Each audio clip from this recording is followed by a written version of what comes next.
사사기 10장부터 12장까지는요 사사 입다에 대한 이야기로 전개가 됩니다.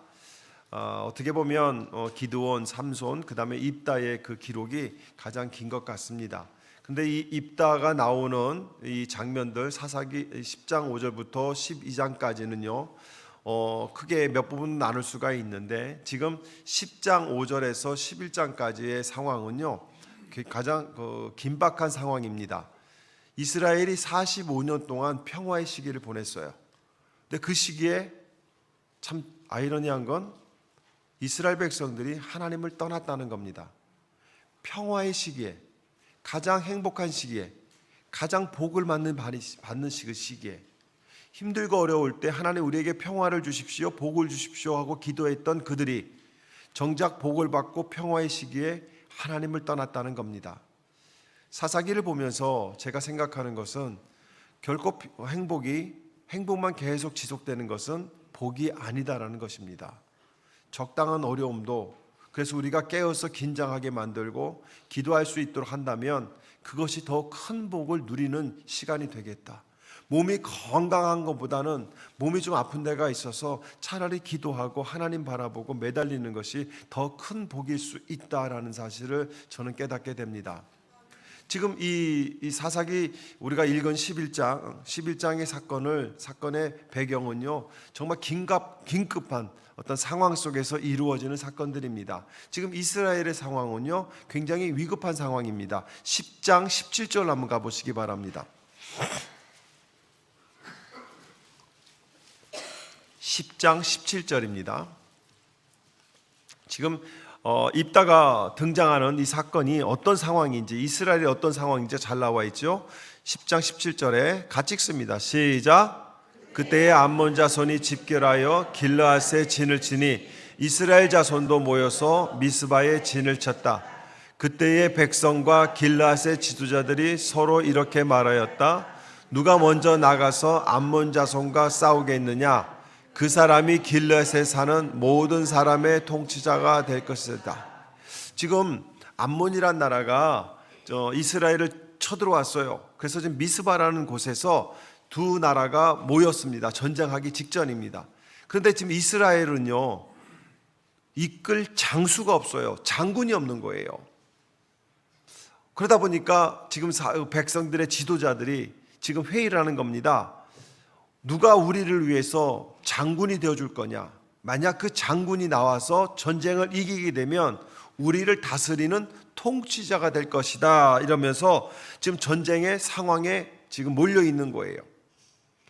그런데요, 길르앗의 자손이지만 아들이지만 기생의 자식으로 태어나서 이 길르앗 땅에서 살지 못하고 쫓겨나서 도비라는 이방인의 땅에 가서 살던 한 사람이 있었습니다. 그 사람이 누구냐면 입다입니다. 근데 입다는요 자기 고향에 살지 못했어요. 첩의 자식이란 이유로, 더군다나 기생의 자식이란 이유로 자기 동네에서 인정을 받지 못하고 쫓겨나서 새로운 곳에 가서 살았는데, 그 주변에 어떤 사람들이 모이기 시작했냐면 건달들이 모이기 시작했어요. 불량아들이 모이기 시작했습니다. 그래서 그들을 부하로 두고 살아가는, 지금으로 얘기하면 마피아 보스가 된 거예요. 한국말로 조직 폭력배가 된 겁니다. 그렇게 괄세 받으면서 살고 있는 입다에게 길르앗 사람들이 가서 11장 6절에 보게 되면 이렇게 얘기합니다. 와서 우리의 지휘관이 되어 주십시오.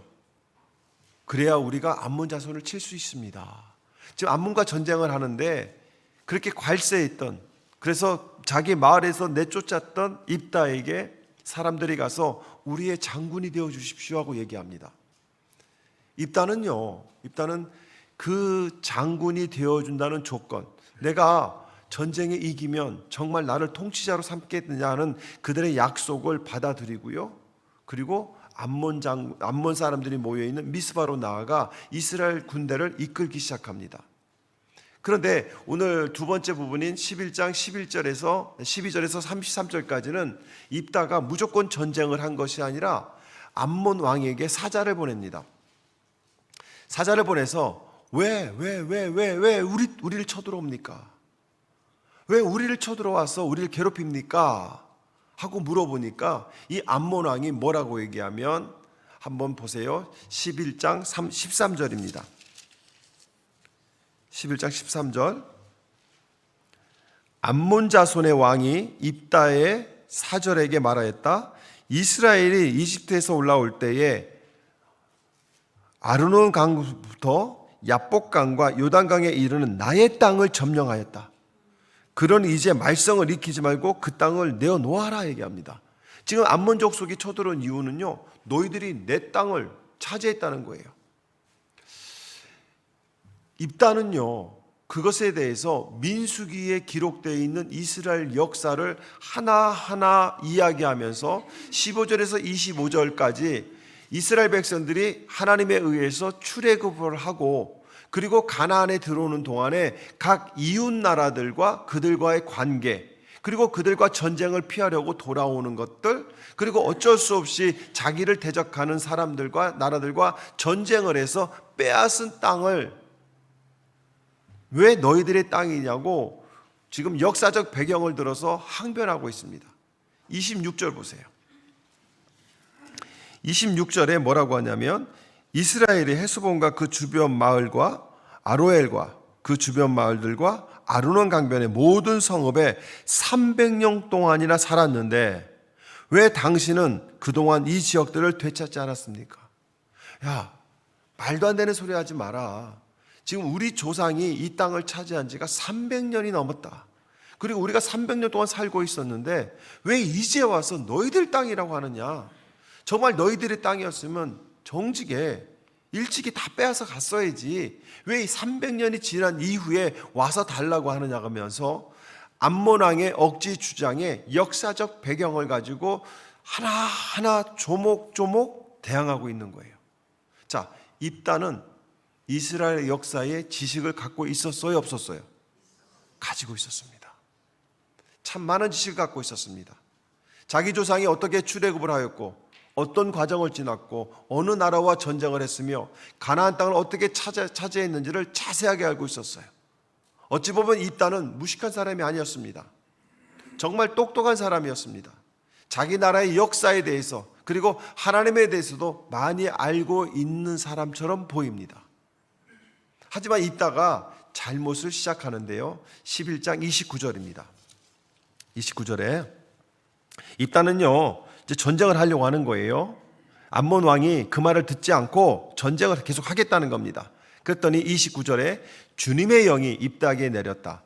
그는 길앗과 므낫세 지역을 돌아보고 길앗의 미스바로 돌아왔다가 길앗의 미스바에서 다시 암몬 자손이 있는 쪽으로 나아갔다. 그때에 입다가 주님께 서원하였다. 하나님, 이 암몬 자손을 내 손에 넘겨주신다면 내가 암몬 자손을 이기고 무사히 돌아올 때에 누구든지 내 집문에서 먼저 나를 맞으러 나오는 그 사람은 주님의 것이 될 것입니다. 내가 번제물로 그를 드리겠습니다. 자, 중요한 해석이 맨 밑줄에 나와요. 맨 마지막 쪽에. 첫 번째는 뭐냐면 주님의 것이 될 것입니다. 또 하나는 뭐냐면 내가 번제물로 드릴 것입니다는 이 두 가지를 여러분이 기억하시기 바랍니다. 조금 이따가 설명해 드릴게요. 근데 29절의 첫 시작을 뭐라고 얘기하냐면 주님의 영이 입다에게 내렸다고 얘기합니다. 암몬 자손과의 평화 협상이 깨지는 순간 하나님의 성령이 입다에게 충만하게 역사하셨어요. 구약에서는 하나님의 영이 아무에게나 임하지 않습니다. 특별한 경우, 특별한 사람, 하나님이 선택한 사람에게만 하나님의 영이 임했죠. 그리고 그 사람을 통해서 하나님은 역사를 이루어 나가셨습니다. 하나님이 영이 임했다는 것은 하나님께서는 이제 암몬과의 전쟁에서 승리를 이스라엘 백성들에게 주기로 작정하셨다는 거예요. 입다를 통해서 하나님께서 먼저 임재하신 겁니다. 입다가 하나님 나에게 성령을 부어주십시오 하고 기도한 것이 아니라 입다와 이스라엘 백성들을 위해서 하나님의 영을 부어주셨다는 겁니다.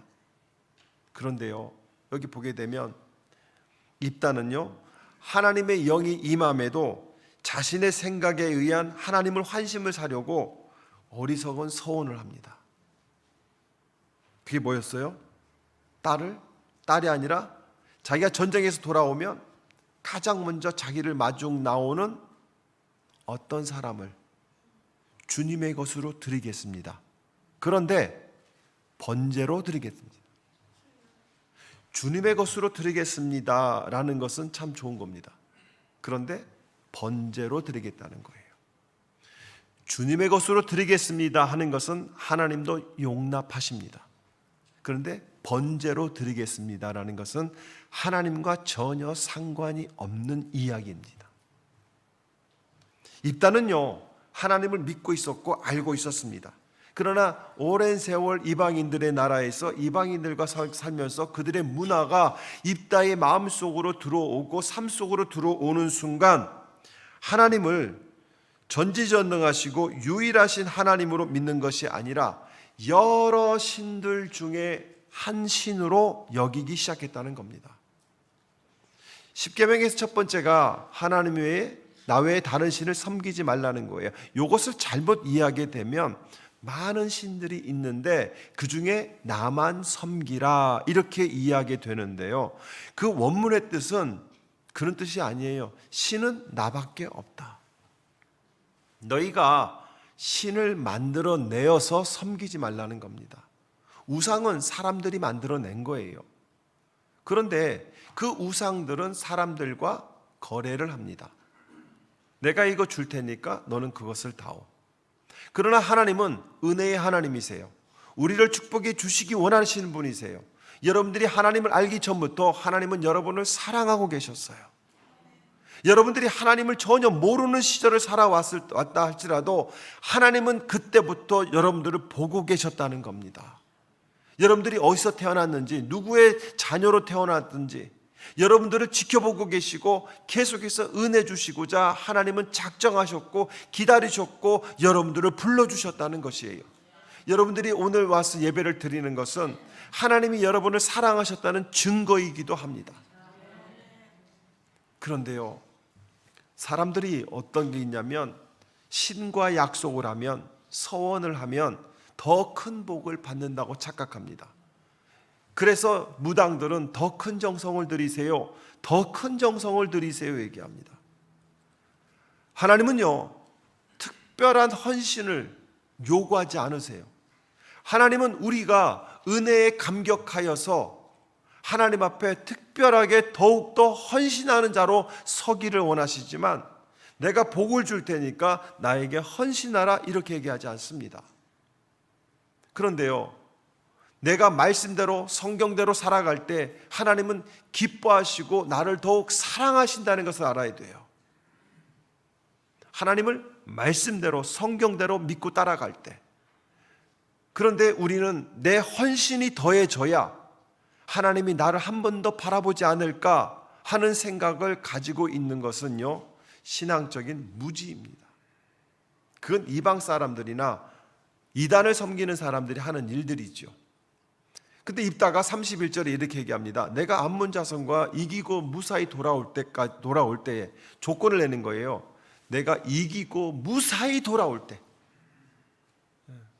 그러면 혹시나 활 맞아갖고 상처를 입고 왔으면은 딸을 안 줘도 됐을 거예요. 조건이 그렇잖아요. 이기고 무사히 돌아올 때에 누구든지 내 집문에서 나를 맞으러 나오는 그 사람은 주님의 것이 될 것입니다. 여기서 끝났으면 참 좋았을 텐데 이 입다의 무지가 그 다음으로 연결이 됩니다. 내가 번제물로 그를 드리겠습니다. 승리하고 돌아올 때.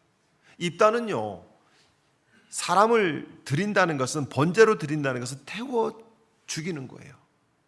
태우는 겁니다. 죽여서 태우는 게 번제입니다. 그런데 그걸 사람으로 제물을 삼는다는 거예요. 이건 인신제사입니다. 지금 입다가 잘못하는 건 번제라는 하나님이 말씀에 가르쳐 주신 성경적 용어를 사용하면서 인신제사라는 내용의 그것을 드리고 있는 거예요.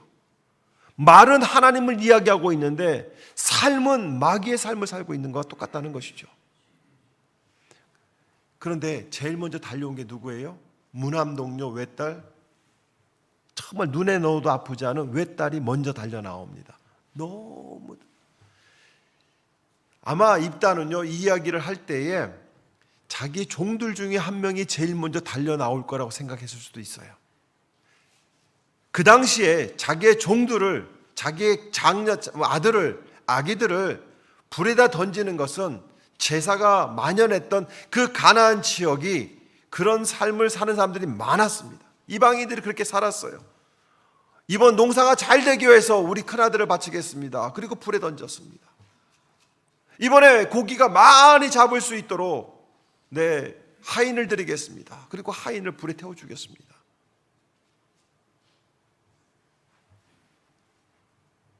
이게 더러운 제사를 자기의 딸이라고 생각 안 하고 자기의 종은 드려도 상관없다고 생각하는 이 무지한 잘못된 세계관과 잘못된 종교관을 가지고 있는 이 입다의 서원의 장면은 자신의 신념에 가득 찼던 신앙적 무지의 사람이라는 것이에요. 이 입다를 바쳤다는 부분에 대해서 신학적으로 논쟁이 계속됩니다. 근데 저는 오늘 말씀을 준비하면서 이 논쟁이 잘못된 관점에서 보게 되면 논쟁이 될 수 있지만 하나님의 관점에서 보게 되면 전혀 논쟁거리가 되지 않는다는 거예요. 첫 번째는 입다의 딸을 번제물로 드리지 않고 영원히 처녀로 종교 생활하면서 그냥 하나님 섬기면서 사는 삶으로 보냈다. 그 이유가 뭐냐? 본문에는 37절과 38절의 죽음이라는 단어에는 원문에는 나오지 않는다. 그러므로 입다는 죽었다는 것이 아니라 처녀의 몸으로 살다가 죽었다. 그냥 평생 지금으로 얘기하면 수녀처럼 살았다. 이런 거고요. 또 한 가지는 어떤 주장을 하냐면 인간을 번제물로 받지 않으시는 하나님이시다. 율법에서 그것을 금하셨다. 죄악이다. 그것을 사사의 입다가 몰랐을까? 하나님은 인간 제사를 받지 않으시는데 절대 번제물로 드리지 않았다. 이렇게 주장하는 것이 있습니다. 근데요, 상당히 빈약합니다. 31절에 보시기 바랍니다. 31절에 보게 되면 주님의 것이 될 것입니다 라서 끝났다고 한다면 이 주장이 맞을 수도 있어요. 하나님 앞에 드렸으니까 평생 처녀로 살면서 하나님을 섬기며 살아라 할 수 있습니다. 그런데 뭐라고 했냐면 내가 번제물로 그를 드리겠습니다. 죽여서 불에 태우겠습니다 하고 입다는 분명하게 무엇을 어떻게 하겠다고 분명히 알고 있었다는 거예요. 입다는요, 사실 하나님에 대해서 많이 아는 것처럼 보였지만 하나님에 대해서 몰랐던 사람입니다. 하나님은 인신제물을 금하셨다는 내용을 몰랐습니다. 자기가 섬기는 신들 중에 하나뿐이라고 생각을 하고 그 신들 중에 대장이라고 생각했는데 그 신을 섬기는 방법은 다른 신을 섬기는 방법과 똑같다고 생각했다는 것이에요. 자신의 고향을 떠나서 어린 시절 부모로부터 교육받지 못했습니다. 그리고 쫓겨났습니다. 그리고 이방인의 땅에 가서 죽기 살기로 살아냈습니다. 그리고 나름 물론 조직폭력배처럼 살았지만 나름 그래도 자기는 성공한 사람이었는데 주변을 보니까 절에 다니는 사람, 뭐에 다니는 사람, 뭐 믿는 사람들이 제사를 드릴 때마다 가보니까 별짓을 다 하고 있거든요. 그거를 볼 때 그게 당연하다고 생각한 겁니다. 왜냐하면 사람들이 그걸 들으면서 너무나 행복했기 때문에. 이방 문화에 젖어 있다는 것이 이렇게 무섭다는 겁니다. 그런데요, 만약에 딸을 죽이지 않고 그냥 종교에 귀의를 시켰다고 한다면 입다가 두 달씩이나 친구들과 가서 울었을까요? 나 시집도 못 가고 이렇게 살다가 남정네 손도 못 잡아보고 죽는 것이 너무 억울해 이러면서 울었을까요? 그럴 수 있어요. 그런데요, 우리 마지막 절 한번 봅시다. 40절에 이스라엘 여자들이 해마다 산으로 들어가서 길라 사람 입다의 딸을 애도하여, 애도하는 게 뭐예요? 추모했다는 거예요. 나흘 동안 슬피우는 것이다. 아니 지금으로 얘기하면 교회에서 지금 열심히 신앙생활하고 있는데, 교회를 섬기고 있는데, 봉사하고 있는데 제가 저를 비유할게요. 제가 목회를 하고 있는데 우리 어머니가 1년에 4일씩 밖에 와서 아이고 하면서 슬퍼하면 이게 말이 되는 겁니까? 아니잖아요. 말이 안 되는 거잖아요. 하나님 앞에 드려지는 것이 이렇게 슬픈 일일까요? 잘못된 해석이라는 것입니다. 저는요, 죽여서 번제물로 드렸다고, 드린 것도 아니죠. 그냥 인신제사로 제물로 사용했다는 것에 저는 큰 의중을 둡니다. 전체적인 내용과 오늘 본문의 문맥 속에서도 입다의 무지를 말미암아서 어리석은 서원이 가져오는 비극에 대해서 말씀하고 있는 거거든요. 하나님을 믿기는 믿는데 성경을 잘 몰라서 혼란과 비극을 묘사하고 있는 것이 오늘의 내용이거든요. 하나님을 잘못 믿으면 어떻게 된다. 하나님을 잘못 믿으면 이스라엘이 어떻게 되고 하나님을 잘못 믿으면 한 가정이 어떻게 된다는 것을 낱낱이 보여주고 있는 거거든요. 하나님은 안타까운 마음으로 이스라엘 백성들의 치부를 드러내고 있는 것이에요. 사사기는요, 이스라엘 백성들이 하나님을 잘 모르고 제대로 믿지 않았으며 자신들의 신앙을 후손들에게 물려주지 않은 실책을 그대로 보여주고 있는 책이 사사기거든요. 또한 하나님에 대해서, 말씀에 대해서 무지했음을 지적하는 책이기도 하고요. 입다의 잘못된 서원이 얼마나 큰 잘못인지를 그대로 보여주는 것이 사사기 책이라는 것입니다. 그렇다면 입다는 왜 그렇게 서운했을까요? 또한 그 서원을 바꿀 수 없을까요? 많은 분들이 이렇게 얘기를 합니다. 저도 그런 적이 있었습니다. 신학교 다닐 때 우리 학생들끼리 모여서 왜 입다는 왜 그것을 돌이키지 않았을까 그랬을 때 하나님과의 약속이기 때문에 하나님도 약속을 받으셨기 때문에 제물로 받을 수밖에 없었다 이렇게 이야기를 한 적도 있었습니다.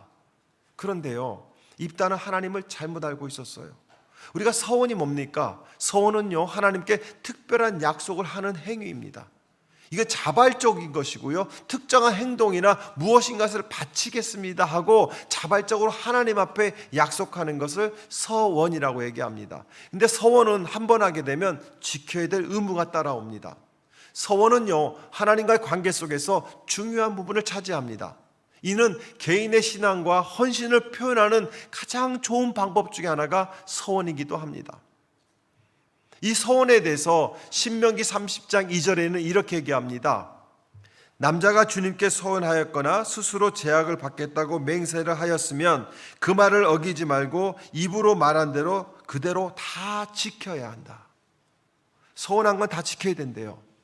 신명기 23장 21절과 23절에 보게 되면 내가 주 너의 하나님께 서원을 하거든 갚는 일을 미루지 말아라. 서원했으면 약속을 지켜라. 주 너의 하나님께서 반드시 그것을 너에게 요구할 것이다. 미루면 너에게 죄가 된다. 네가 서원하지 않았으면 죄가 되지 않을 것이다. 그러나 내 입으로 말한 것은 꼭 지켜라. 내 주 너의 하나님께서 기꺼이 서원한 것을 입으로 말하였으면 그대로 실행해야 된다.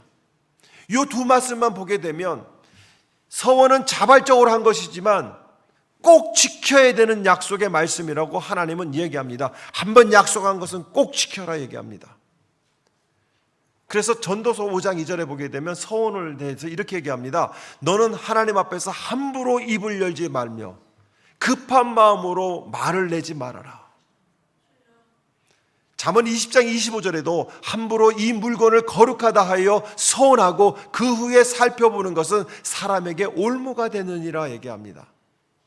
입다는요, 두 번 생각하지 않고 이방인들이 하는 그대로 툭 하고 뱉은 거예요. 나에게 승리를 주시면 내 것을 드리겠습니다. 이 얘기는 뭐예요? 내 것 줄 테니까 나한테 승리 주십시오 이 얘기예요. 잘못된 서원이죠. 그런데요, 과연 번제 제사를 하나님이 받으셨을까 하는 문제를 한번 생각해 봅시다. 어떤 사람들은 하나님과의 약속이기 때문에 그 약속을 어기지 못하기 때문에 너희들이 입으로 뱉은 것은 꼭 해야 된다고 말씀하고 있으니까 번제물로 드릴 수밖에 없었다고 말합니다. 근데 하나님께 사람을 번제물로 드리는 것을 하나님은 어떻게 생각하실까요? 레위기 18장 21절에 보게 되면 너는 결단코 자녀를 몰렉에게 주어 불로 통과하게 함으로 불에 던지지 말라는 겁니다. 네 하나님의 이름을 욕되게 하지 말아라 얘기합니다. 몰렉에게 제사하는 것처럼 자기의 아들을 불에 던져 죽이는 그 제사의 방법을 나에게 한다면 나의 이름이 욕되게 되는 거니까 절대 하지 말라고 얘기합니다.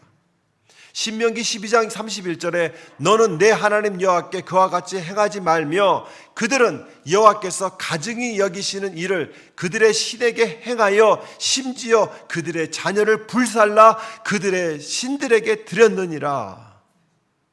절대 하지 말라는 겁니다. 사람을 드리는 것은 가증한 거예요. 하나님은 인신제사에 대해서 이렇게 강력하게 말씀하셨어요. 절대 용납하지 않겠다고 얘기하셨습니다. 하나님 입장에서 보게 되면 인신제사는 정말 끔찍하고 사악한 일이에요. 이런 행위를 하는 사람들에 대해서 하나님은 엄중하게 대하셨다는 겁니다. 하나님은요, 인신제사를 드리는 것에 대해서 하나님이 직접 심판의 대상이라고 말씀도 하셨어요. 사랑하는 성도 여러분, 그러므로 우리는요, 한번 생각해 봐야 될 것은 하나님께서 이 번제 제사를 받으셨을까? 이 질문 자체가 잘못되었다는 것을 우리는 인식해야 돼요. 하나님께서는 싫어하는 제사를 사람이 약속했다고, 그 약속을 지킨다고, 하나님 앞에 정해진 시간에 가서 하나님이 원치 않는 예배를 드린다고 하나님이 그곳에 계실까요? 받으셨다 안 받으셨다는 얘기는 하나님이 그곳에 계셨느냐 안 계셨느냐로 우리는 살펴봐야 돼요. 두세 사람이 내 이름으로 모인 곳에 나도 그들과 함께 하신다는 말씀이 그곳에 하나님이 계시느냐 안 계시느냐에 중점을 둬야 된다는 겁니다. 두세 사람이 모였다고 해서, 성경을 가지고 모였다고 해서, 예배를 드린다고 해서 그곳에 꼭 하나님이 계신다는 법은 없어요. 하나님은요, 자신의 마음을 둔 곳에 머무시는 분이세요. 하나님은요, 자신이 기뻐 받을 수 있는 예배 자리에 계시는 분이세요. 우리가 입다가 자기의 딸을 제단을 화려하게 쌓고 예물을 화려하게 갖다 놓고 딸을 바칠 준비를 하고 환호성을 부르고 춤을 추고 악기를 연주하고 기도한다 할지라도 하나님은 그 자리에 계시지 않으셨습니다. 그러므로 하나님이 받았느냐 안 받았느냐는 질문 자체가 잘못되었다는 겁니다. 하나님은요, 입다가 그 짓을 하는 동안에 그 모든 것은 하나님과 전혀 상관이 없었습니다. 입다는 끝까지 자신이 서운한 것에 대해서 끝까지 고집을 피우고 있는데 하나님에 대해서 알았지만 하나님에 대해서 정말 무지했던 입다, 모든 것의 주인이심을 알고 인도하시는 분을 알았지만 정작 하나님의 하신 말씀, 하나님의 마음에 대해서는 무지했던 사람의 대표가 입다라는 겁니다. 사랑하는 성도 여러분, 하나님께서는요, 자신이 잘못 서운한 것에 대해서 번복할 수 있는 이런 율법들을 또 만들어 놓으셨어요. 레위기 5장 4절에서 6절입니다. 찾아보시기 바랍니다.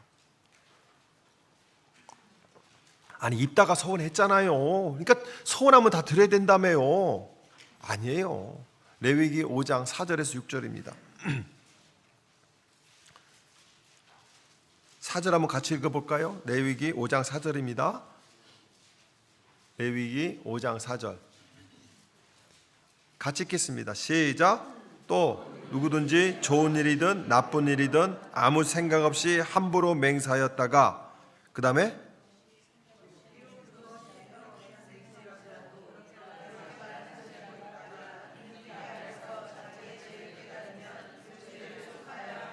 아멘. 자, 보세요. 잘못된 서원에 대해서 네가 잘못되었다 할지라도 그걸 지켜라가 아니라 그것을, 잘못된 것을 회개할 수 있는 기회를 주시는 것이 하나님이세요. 하나님. 민수기 30장에 가면 철없는 여성들이, 철없는 딸들이 남편과 상관없이, 아버지와 상관없이 서원을 했을 때에 그것을 돌이킬 수 있는 방법에 대해서도 말씀하고 있으세요. 레위기 27장과 또한 출애굽기 13장에도 가게 되면 사람이 서운한 것을 제물로 드리지 못할 때는 돈으로 드릴 수 있는 방법도 만들어 놓으셨어요. 그리고 첫 나귀 새끼나 어린 양으로 대신 드릴 수 있도록 제물을 바꿀 수 있는 방법도 마련해 놓으셨어요. 하나님은 사람들이 이런 실수를 할 거란 걸 알고 있으셨어요. 그래서 선을 거놓고 넘어오기를 기다리시는 분이 아니라 하나님은 선을 넘을 것을 아시고 그걸 돌이킬 수 있는 방법을 세워놓으신 것이 율법이라는 겁니다. 사람들이 하나님께 어리석은 그리고 부주의해서 한 맹세를, 잘못된 서원을 회복할 수 있는 절차를 만들어 놓으셨어요. 하나님께서는 우리의 말과 약속을 중요하게 여기시지만 동시에 우리의 연약함을 이해하셨고 용서와 화해의 길을 미리 예비해 놓으셨다는 겁니다. 알고 있는 거예요. 사람이 얼마나 무지할 수 있는지. 입다는 하나님을 알았지만 그의 삶은 이방인들의 문화가 넘치는 곳에서 살았고 당시 이스라엘의 영적 상태가 주변 나라의 우상 문화에 젖어 있었기 때문에 인신제사를 드리는 것을 당연하게 생각했던 그것을 알고 계셨던 하나님은 이미 400년 전에 만들어 놓으셨어요. 그 피할 길을. 그런데 문제는 뭐냐면 입다가 그 잘못된 약속을 돌이키지 않았다는 겁니다. 왜 그랬을까요? 그는요 레위기의 말씀을 몰랐습니다. 토라, 창세기, 출애굽기, 레위기, 민수기, 신명기 이 5권을 너희 자녀들에게 부지런히 가르치고 자녀들이 그것을 마음에 새길 때까지 가르치라고 했는데 입다는 그거를 배운 적이 없습니다. 이스라엘 역사는 알고 있었지만 정작 하나님에 대해서는 몰랐어요. 서원은 지켜야 되는 걸 알았지만 잘못된 서원을 돌이킬 수 있는 방법을 몰랐어요. 그러므로 신앙이 아니라 자신의 잘못된 서원을 신념에 따라서 끝까지 죄로 만들어버린 것이 입다였다는 겁니다. 하나님에 대한 무지는 일방적인 사람을 불태우는 악한 일을 마치 신앙인이 꼭 지켜야 하는 하나님과의 약속처럼 이해하게 만드는 것이 입다의 모습이라는 것이에요. 사랑하는 성도 여러분, 많은 그리스도인들이 하나님에 대해서 너무 무지하고요, 그분을 인정하지 않고 또한 얕은 성경 지식으로 잘못된 성경관으로 신앙이 아니라 신념으로 신앙생활이 아니라 종교생활을 하고 있는 사람들이 넘치는 시대가 이 시대라는 겁니다. 사사기 시대도 그랬어요. 입다는요 그 죄를 돌이킬 수 있는 시간이 2달이나 있었어요. 2달 동안 딸이 친구들과 산에 올라가서 지내는 동안에 입다가 만약에 하나님 앞에 무릎을 꿇고 혹시나 이스라엘 백성들 중에 정말 신앙이 있는 사람을 찾아서 이것을 돌이킬 수 있는 방법이 없을까 물어봤다고 한다면 간단하게 레위기에서 돌이킬 수 있는 방법을 알려주었을 것이고 배웠다고 한다면 딸이 살아 있었겠죠. 괴로움을 하지만 그 괴로움을 하나님께로 가지고 오지 않는 입다입니다. 저와 여러분이 살다 보면 괴로운 시간이 있습니다. 그 괴로움의 시간을 우리는 하나님께로 가지고 와야 되는데 괴로움의 시간을 우리는 내가 해결하려고 해요. 괴로움의 시간을 하나님께로 가지고 오면 하나님이 그 문제를 해결해 주시는데 괴로움의 시간을 내 신념으로 내가 해결하려고 하니 더 악한 일들이 일어난다는 것이죠. 여러분, 괴로워할 시간에 기도합시다. 자, 옆에 분에게 괴로워하지 말고 기도합시다. 시작. 우리의 신앙생활을 할 때 가장 경계해야 될 것이 바로 이 무지라는 겁니다. 하나님에 대해 잘 알지 못하고 정확하게 알지 못하면서 자신의 생각이 맞다고 믿으며 고집을 부리는 것, 이 잘못된 믿음이 결국 그 삶을 황폐하게 만들었다는 거예요. 재밌는 걸 한번 읽어볼까요? 우리 11장 오늘 본문의 말씀입니다. 자, 봅시다. 35절에 입다가 자기 딸을 보는 순간 옷을 찢으며 부르짖었다. 아이고 이 자식아, 네가 이 아버지의 가슴을 후벼 파는구나. 언제 후벼 팠어요? 지가 지 가슴 찔른 거지. 나를 이렇게 괴롭게 하는 것은 하필이면 왜 너란 말이냐? 누구를 탓하는 거예요? 지금 딸을 탓하는 거예요. 왜 뛰어나와서 난리야? 방구석에 가만히 있지. 그러면서 뭐라고 합니까? 주님께 서운한 것이 있어서 돌이킬 수 없으니 어쩌단 말이냐. 지금은요, 입다는요, 이 고백 속에 성경적 무지감을 드러내고 있는 거예요. 돌이킬 수 있는 방법이 있었어요, 없었어요? 있었어요. 돌이킬 수 없다는 거예요. 몰랐다는 거예요. 그런데 더 재밌는 건요, 36절입니다. 그러자 딸이 아버지께 말하였다. 아버지께서 입으로 주님께 서원하셨으니 서원하신 말씀대로 저에게 하십시오. 이 딸의 고백이 여러분 믿음의 고백처럼 보입니까? 아버지가 믿음이 없으면 딸이라도 믿음이 있어야 될 텐데 아버지가 믿음이 없으니까 딸도 믿음이 없는 거예요. 아버지가 신념으로 얘기하니까 딸도 그 신념대로 얘기하는 거예요. 만약에 딸이 제대로 성경을 배웠으면 아버지 그 잘못하시는 거예요. 하나님은 인신에서 싫어하세요. 아버지 실수하신 거예요. 그런데요 아버지, 하나님은요 우리의 잘못을 돌이킬 수 있는 방법을 마련해 보셨어요. 아버지 그 길 가셔야 돼요. 왜 죄의 길로 가십니까? 돌이키셔야 됩니다. 하나님이 좋아하는 걸 하셔야지요 하고 말을 했어야 이 여인은 믿음의 여인으로 히브리서 11장에 찍힐 수 있었어요.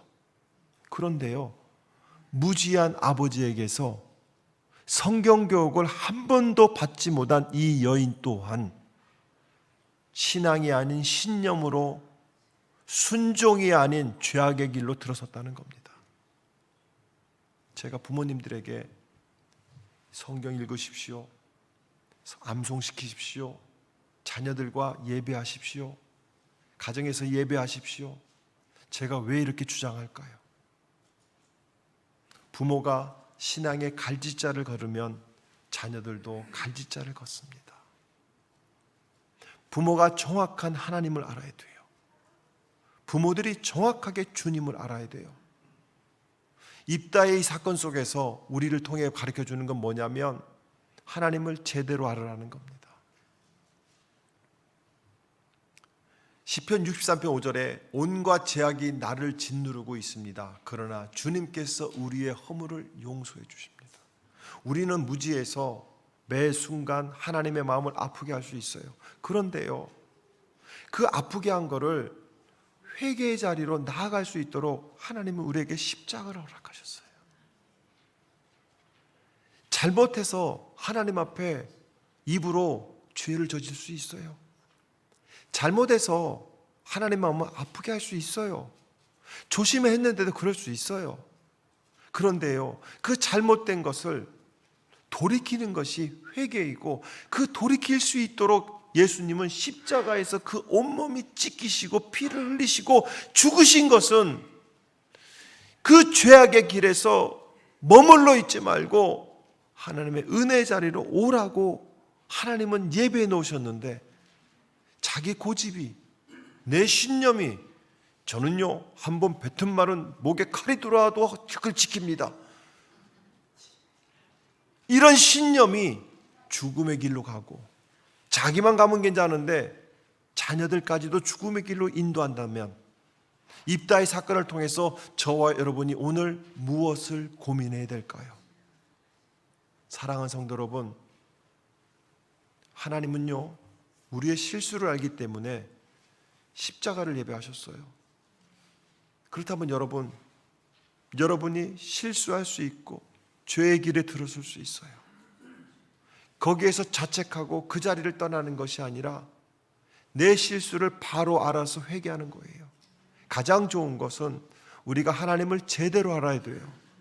성경을 공부하고 성경을 읽고 묵상하고 목장에서 나누면서 잘못된 소원으로 인하여 죄를 짓고 죄를 지으면서 하나님 앞에 영광 돌린다는 착각 속에서 더 큰 죄를 짓고 그 자녀들 또한 그 죄의 길로 들어서게 하는 것, 부모의 무지로 인한 결과라고 한다면 저와 여러분이 오늘 말씀을 통해서 무엇을 깨달아야 될까요?